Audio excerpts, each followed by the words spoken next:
ದೌರ್ಜನ್ಯಕ್ಕೆ ಖಂಡನೆ, ಹಿಂದೂಗಳ ಮೇಲೆ ಖಂಡನೆ, ದೌರ್ಜನ್ಯಕ್ಕೆ ಖಂಡನೆ, ದೌರ್ಜನ್ಯಕ್ಕೆ ಖಂಡನೆ, ದೌರ್ಜನ್ಯಕ್ಕೆ ಖಂಡನೆ.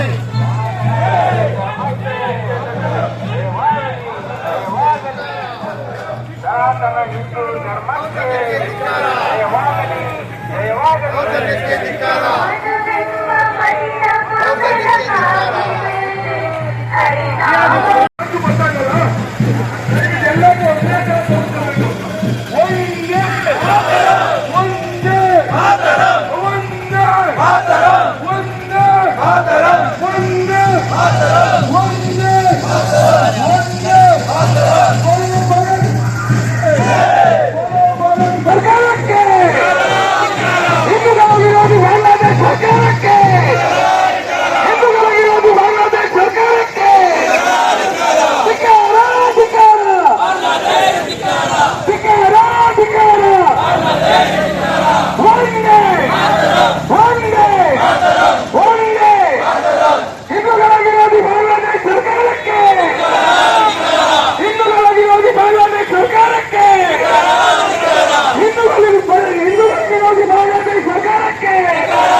ನೋಡ್ರಿ, ಈ ಕಡೆ ಬನ್ನಿ.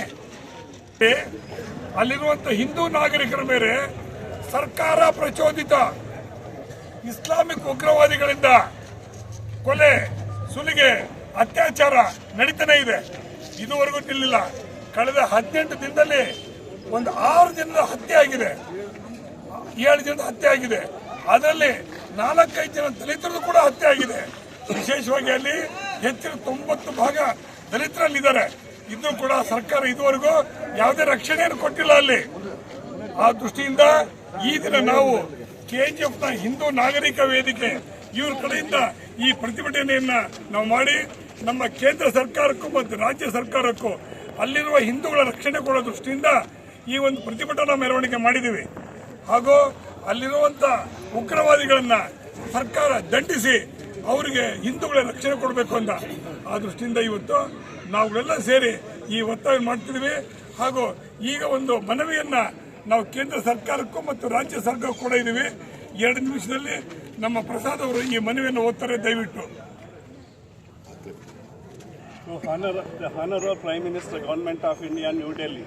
Subject: urgent appeal for diplomatic intervention to stop atrocities against Hindus in Bangladesh. Respected Sir Prime Minister, today dated 10 January 2026. We write to you today with profound anguish and a sense of deep urgency regarding the horrific and escalating violence against the Hindu community in Bangladesh. For generations, Hindu families have lived in Bangladesh as peaceful and integral members of its social fabric. Today, they are being subjected to systematic brutality, murder, inhuman treatment that has shocked the conscience of the world. We, the members of the Hindu Citizen Forum, strongly condemn these atrocities in the strongest possible terms. The images and reports emerging are not only violation of human rights but also an assault on the very principles of humanity and coexistence. In peaceful expression of our son, which has garnered and pledged the support of hundreds of volunteers and citizens who share our grave concern. We respectfully submit this memorandum to yourself, to your esteemed office, not merely as a petition, the Government of India to, number one, exercise immediate and sustained diplomatic pressure on the Government of Bangladesh to ensure safety, security and dignity of its Hindu citizens. 2.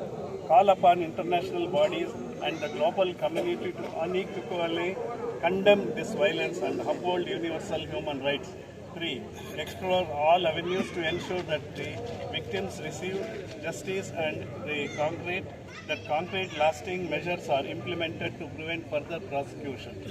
The Bhagavad Gita verse 8 reminds us of the solemn duty to protect the righteous and uphold dharma.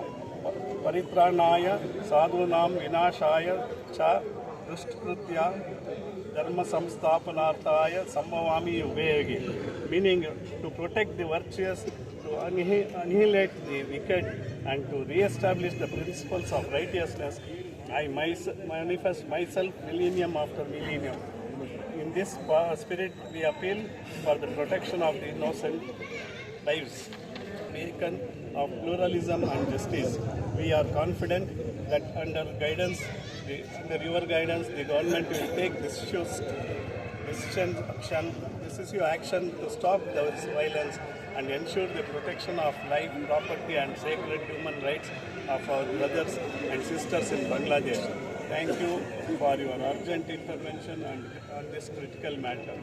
Respectfully, we are signed on behalf of the Hindu Citizens Forum. ರಾಜ್ಯ ಸರ್ಕಾರಕ್ಕೆ ನಮ್ಮ circle inspector Naveen G ಅವರ ಮೂಲಕ ನಾವು ಮುಟ್ಟಿಸ್ತಾ ಇದ್ದೀವಿ. बोलो भारत माता की जय, बोलो भारत माता की जय, वंदे मातरम, वंदे मातरम, वंदे मातरम. ಈಗ ಒಂದೆರಡು ಮಾತುಗಳನ್ನ ದೇಶದಲ್ಲಿ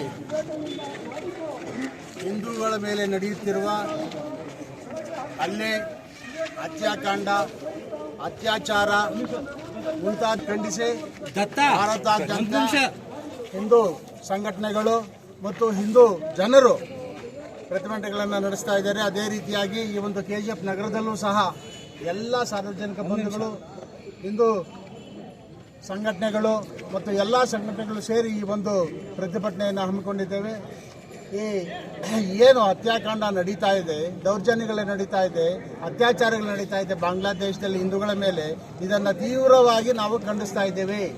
ಈ ಕೂಡಲೇ ಭಾರತ ಸರ್ಕಾರ ಜನಪ್ರಿಯ ಪ್ರಧಾನಮಂತ್ರಿಗಳಾದಂಥ ನರೇಂದ್ರ ಮೋದಿಜಿ ಅವರು ಈ ಕೂಡಲೇ ಇದರ ಬಗ್ಗೆ ಗಮನ ಹರಿಸಬೇಕು.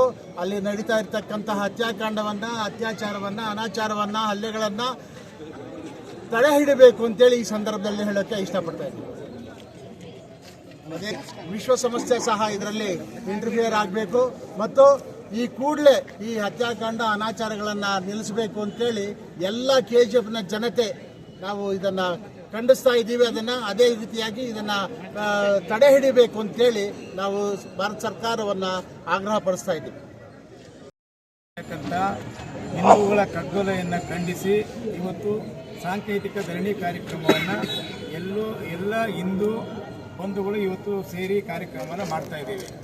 ಈಗಾಗಲೇ ಮನವಿಯನ್ನು ನಮ್ಮ ಪೊಲೀಸ್ ಇಲಾಖೆ ಅಧಿಕಾರಿಗಳ ಮೂಲಕ ಕೇಂದ್ರ ಸರ್ಕಾರ ಕಳಿಸಬೇಕು ಅಂತೇಳಿ ಈಗ ಮೋದಿ ಎಲ್ಲವನ್ನೂ ಹೇಳಿದ್ದಾರೆ. ಆದರೆ ನಾವೆಲ್ಲರೂ ಕೂಡ ಹಿಂದೂಗಳಾಗಿರ್ತಕ್ಕಂಥ ಈ ಹಿಂದೂ ದೇಶದಲ್ಲಿ ಹಿಂದೂಗಳಿಗೆ ಜಗತ್ತಿನ ಯಾವುದೇ ಭಾಗದಲ್ಲಿ ಹಿಂದೂಗಳಿಗೆ ತೊಂದರೆ ಆದಾಗ ನಾವೆಲ್ಲರೂ ಕೂಡ ಒಟ್ಟಾಗಿ ಸೇರಿ ಅದನ್ನು ಖಂಡಿಸ್ತಕ್ಕಂಥ ನಮ್ಮ ಆದ್ಯ ಕರ್ತವ್ಯ. ಇದಕ್ಕೆ ಪಕ್ಷಭೇದವನ್ನು ಮರೆತು ಜಾತಿಗಳನ್ನು ದೂರ ಇಟ್ಟು ಧರ್ಮಗಳನ್ನು ದೂರ ಇಟ್ಟು ಹಿಂದೂ ನೆಲದಲ್ಲಿ ವಾಸ ಮಾಡ್ತಕ್ಕಂಥ ಭಾರತ ದೇಶದ ಭಾರತೀಯರಾದಂಥ ನಾವೆಲ್ಲರೂ ಕೂಡ ಬಾಂಗ್ಲಾದೇಶದಲ್ಲಿ ನಡೀತಕ್ಕಂಥ ಈ ಅಹಿತಕರ ಘಟನೆಗಳನ್ನು ಖಂಡಿಸಬೇಕು. ಈಗಾಗಲೇ ನಮ್ಮ ದೇಶದ ಪ್ರಧಾನಮಂತ್ರಿಗಳು ಯಾವ್ಯಾವ ರೀತಿ ಈ ರೀತಿ ಘಟನೆಗಳು ಬಂದಾಗ ಜಗತ್ತಿನಲ್ಲಿ ಯಾವುದೇ ದೇಶದಲ್ಲಿ ಹಿಂದೂಗಳಿಗೆ ತೊಂದರೆ ಆದಾಗ ಯಾವ ರೀತಿ ರಕ್ಷಣೆ ಮಾಡ್ತಾರೆ ಅನ್ನೋದು ಇವತ್ತು ನಾವೆಲ್ಲರೂ ಕೂಡ ಕಣ್ಣಾರೆ ನೋಡಿದ್ದೀವಿ. ನಮಗೆ ಒಂದು ನಂಬಿಕೆ ವಿಶ್ವಾಸ ಇದೆ, ನಮ್ಮ ದೇಶದ ಪ್ರಧಾನಮಂತ್ರಿಗಳು ಬಾಂಗ್ಲಾದೇಶದಲ್ಲಿ ನಡೀತಕ್ಕಂಥ ಹಿಂದೂಗಳ ಕಗ್ಗೊಲೆಯನ್ನು ಖಂಡಿಸಿ ಯಾವ ರೀತಿ ಪ್ರತ್ಯುತ್ತರವನ್ನು ಕೊಡ್ತಾರೆ ಅನ್ನುವಂಥದ್ದು ನಾವೆಲ್ಲರೂ ಕೂಡ ನಿರೀಕ್ಷಿಸಬಹುದು. ಆ ನಂಬಿಕೆ ವಿಶ್ವಾಸ ನಮ್ಮ ಪ್ರಧಾನಮಂತ್ರಿಗಳ ಮೇಲೆ ಇದೆ. ಅದಕ್ಕಾಗಿ ನಾವೆಲ್ಲರೂ ಕೂಡ ಬಾಂಗ್ಲಾದೇಶದಲ್ಲಿ ನಡೀತಕ್ಕಂಥ ಹಿಂದೂಗಳ ಕೊಲೆಗಳನ್ನು ಖಂಡಿಸಿ ಅತ್ಯಾಚಾರಗಳನ್ನು ಖಂಡಿಸಿ ನಾವು ಇವತ್ತು ಧರಣಿ ಮಾಡ್ತಕ್ಕಂಥದ್ದು ನಮ್ಮೆಲ್ಲರ ಕರ್ತವ್ಯ ಕೂಡ. ನಾವು ಯಾರಿಗೂ ಆಗಿದೆ ಎಲ್ಲೂ ಆಗಿದೆ ಅಂತೇಳಿ ನಾವೆಲ್ಲರೂ ಸುಮ್ಮನೆ ಕೂರಂಥದ್ದಲ್ಲ. ಇವತ್ತು ಅಲ್ಲೇ ಆಗಿದೆ, ನಾಳೆ ಇಲ್ಲಾಗ್ಬೋದು. ಅದಕ್ಕೆ ನಾವೆಲ್ಲರೂ ಕೂಡ ಒಟ್ಟಾಗಿ ಸೇರಿ ಈ ಧರಣಿ ಕಾರ್ಯಕ್ರಮಗಳನ್ನು ಮಾಡಬೇಕಾಗಿದೆ. ಇದಕ್ಕೆಲ್ಲರೂ ಇನ್ನು ಮುಂದಿನ ದಿನಗಳಲ್ಲಿ ಇಂಥ ಸಂದರ್ಭಗಳು ಬಂದಾಗ ಕೆಜಿಎಫ್ ಕ್ಷೇತ್ರದಲ್ಲಿರ್ತಕ್ಕಂಥ ಎಲ್ಲ ಹಿಂದೂ ಸಾಮಾಜಿಕ ಬಂಧುಗಳು, ನಾಗರಿಕ ಬಂಧುಗಳು ಒಂದಾಗಬೇಕು ಅನ್ನುವಂಥ ವಿನಂತಿಯನ್ನು ಈ ಸಂದರ್ಭದಲ್ಲಿ ಮಾಡ್ತಾ ನನಗೆ ಮಾತನಾಡಲಿಕ್ಕೆ ಅವಕಾಶ. ಸನಾತನ ಧರ್ಮವನ್ನು ಕಾಪಾಡುವುದು, ಮಾನವನ ಜೀವನವನ್ನು ಉಳಿಸುವುದು ಮತ್ತೆ ತಾವು ಉಳಿದುಕೊಂಡು ಇನ್ನೊಬ್ಬರನ್ನ ಉಳಿಸುವಂತ ಹಕ್ಕಾಗಿದೆ. ಅಹಿಂಸೋ ಪರಮೋಧರ್ಮಿ ಎಂದು ಹೇಳ್ತಾ ನಾವು ಆದರೆ ಹಿಂಸೆಗೆ ಒಳಗಾಗ್ತಿರುವಾಗ ನೋಡ್ಕೊಂಡು ಸುಮ್ಮನೆ ಇರೋಕ್ಕಾಗಲ್ಲ. ಎಲ್ಲರನ್ನ ಖಂಡಿಸಬೇಕು. ಇವತ್ತು ಏನು KGF ಅಲ್ಲಿ ನಡೀತಾ ಇದೆ ಇದು ಇವಾಗಲೇ ಕೇಂದ್ರ ಸರ್ಕಾರಕ್ಕೆ ಸೇರ್ತಾ ಇದೆ. ಆದರೆ ನಾವೆಲ್ಲರೂ ಸೇರಿ ಈ ಒಂದು ಹಿಂಸೆಯನ್ನ ಮಾಡದಿರ ಅಹಿಂಸಾ ಮಾರ್ಗದಲ್ಲಿ ಹೋಗೋದಕ್ಕೋಸ್ಕರ ಎಲ್ಲರೂ ಶಪಥ ಮಾಡೋಣ. ಎಲ್ಲರೂ ಚೆನ್ನಾಗಿರಬೇಕು, ಆರೋಗ್ಯವಿರಬೇಕು, ಆಯುಷ್ ಇರಬೇಕು, ಜೀವನ ಸ್ಪಷ್ಟವಾಗಿರಬೇಕು ಅನ್ನುವಂಥದ್ದನ್ನು ಹೇಳ್ತಾ ಈಶ್ವರನ ಕೃಪೆ ಎಲ್ಲರ ಮೇಲೆ ಇರಲಿ ಅಂತ ಹೇಳಿ ನನ್ನ ಮಾತನ್ನು ಮುಗಿಸ್ತೇನೆ. ಮತ್ತೇನು ನಮ್ಮ ಬಾಂಗ್ಲಾದೇಶದಲ್ಲಿ ನಮ್ಮ ಹಿಂದೂಗಳ ಮೇಲೆ ದೌರ್ಜನ್ಯ ನಡೀತಾ ಇದೆ. ಈ ದೌರ್ಜನ್ಯವನ್ನು ಕುರಿತು ನಮ್ಮ KGFನಲ್ಲಿ ಎಲ್ಲ ಹಿಂದೂಗಳು, ಎಲ್ಲ ನಮ್ಮ KGF ವಾಸಿಗಳು ಸೇರಿ ಜಾತಿ ಮತ ಭೇದ ಎಲ್ಲ ಬಿಟ್ಟು ಇವತ್ತು ಎಲ್ಲ ಪ್ರೊಟೆಸ್ಟ್ ಬಂದಿದ್ದೀವಿ. ನಮ್ಮ ಏನು ಈ ಪ್ರೊಟೆಸ್ಟ್ ಮಾರ್ಚು ನಮ್ಮ ಪ್ರಧಾನಮಂತ್ರಿಗಳು ಮುಟ್ಟಬೇಕು. ಅದೇ ರೀತಿಯಾಗಿ ಇಂಟರ್ನ್ಯಾಷನಲ್ ಹ್ಯೂಮನ್ ರೈಟ್ಸ್ ಅವರು ನೋಡಬೇಕು ಬಾಂಗ್ಲಾದೇಶದಲ್ಲಿ ನಮ್ಮ ಹಿಂದೂಗಳ ಮೇಲೆ ಏನು ಅತ್ಯಾಚಾರ ನಡೀತಾ ಇದೆ. ಸೊ ನಾವು ಬಂದ್ಬಿಟ್ಟು ಇಲ್ಲಿನ ಹಿಂದೂಗಳು ನಾವು ಸುಮ್ಮನೆ ಇರಲ್ಲ. ನಮ್ಮ ಭಾರತ ದೇಶದಲ್ಲಿ ಅವರು ನಮ್ಮ ಅಕ್ಕ ತಂಗಿಯರು, ಅಣ್ಣ ತಮ್ಮಂದಿರು ಬಾಂಗ್ಲಾದೇಶದಲ್ಲಿ ಇರೋರು. ಸೊ ನಾವೆಲ್ಲರೂ ಹಿಂದೂಗಳು ಅದ್ರ ಮೇಲೆ ನಾವು ಆಕ್ರೋಶ ಆಗಿ ಇದೇ ರೀತಿಯಾಗಿ ಇಂಟರ್ನ್ಯಾಷನಲ್ ಹ್ಯೂಮನ್ ರೈಟ್ಸ್ ಅವರು ಬಂದ್ಬಿಟ್ಟು ಅದನ್ನು ತಡೆಗಟ್ಟಬೇಕು ಅಂತ ಹೇಳ್ಬಿಟ್ಟು ಈ ಕಾರ್ಯಕ್ರಮಕ್ಕೆ ಬಂದಿರೋ ಎಲ್ಲರಿಗೂ ನನ್ನ ಧನ್ಯವಾದಗಳು. ಸ್ಪೆಷಲ್ ಆಗಿ ನಮ್ಮ ಪೊಲೀಸ್ ಡಿಪಾರ್ಟ್ಮೆಂಟ್ ಹಾಗೂ ಪ್ರೆಸ್ ಡಿಪಾರ್ಟ್ಮೆಂಟ್ ಅವ್ರು ಏನು ಇದು ಮಾಡಿದ್ರು ಅವ್ರಿಗೆಲ್ಲ ಧನ್ಯವಾದಗಳು. ನಮ್ಮ ಕಡೆಯಿಂದ ಇದು ಫೋರಂ ಕಡೆಯಿಂದ ಧನ್ಯವಾದಗಳು. ಸೊ ರಾಷ್ಟ್ರಗೀತೆ ನಂತರ ನಾವು ಈ ಕಾರ್ಯಕ್ರಮವನ್ನು ಮುಗಿಸೋಣ. ಧನ್ಯವಾದಗಳು. ಸುದ್ದಿ ಕಿರಣ ವಾಹಿನಿಗೆ ಸ್ವಾಗತ. ನಮ್ಮ ವಾಹಿನಿಯ ಪ್ರತಿಯೊಂದು ವಿಡಿಯೋ ನೀವು ನೋಡಬೇಕಾದರೆ ಈ ಕೂಡಲೇ ಸಬ್ಸ್ಕ್ರೈಬ್ ಮಾಡಿ, ಬೆಲ್ ಐಕಾನ್ ಪ್ರೆಸ್ ಮಾಡಿ, ಆಲ್ ಅಂತ ಸೆಲೆಕ್ಟ್ ಮಾಡಿ.